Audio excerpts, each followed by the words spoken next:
მოტყუებით ქონებრივი დაზიანების ფაქტზე თურქეთის მოქალაქე დააკავეს ფინანსთა სამინისტროს საგამოძიებო სამსახურმა ამავე დანაშაულზე პასუხისგებაში საქართველოს კიდევ 2 მოქალაქე მისცა.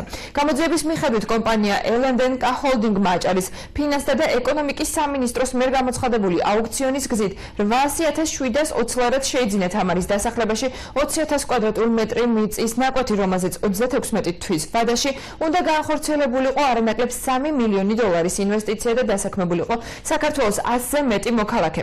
კონტრაქტის პირობები კომპანიამ ვერ შეასრულა, რის გამოც გამოძიების ინფორმაციით შესრულებული სამუშაოების შესახებ შპს დანი აუდიტის მიერ გაცემული ყალბი აუდიტორული დასკვნა წარმოადგინა.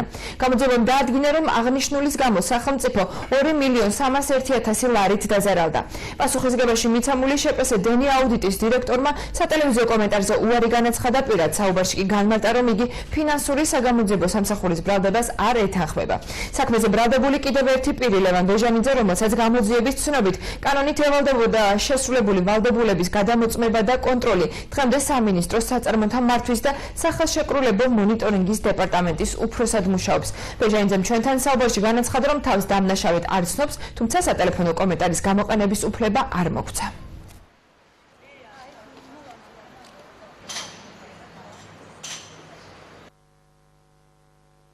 აუქციონის ერთ-ერთი მთავარი პირობა იყო, რომ მას გაახორციელებულიყო არანაკლებ $3 მილიონი დოლარის ინვესტიცია და დასაქმებულიყო საქართველოს 100 მოქალაქე. კომპანია LNK ჰოლდინგის დირექტორმა იაშარ მუსტაფაგულმა წარადგინა ყალბი აუდიტორული დასკვნა, რომლის მიხედვითაც გაახორციელებული ინვესტიციის მოცულობა შეადგენდა $5 მილიონ ლარზე მეტს.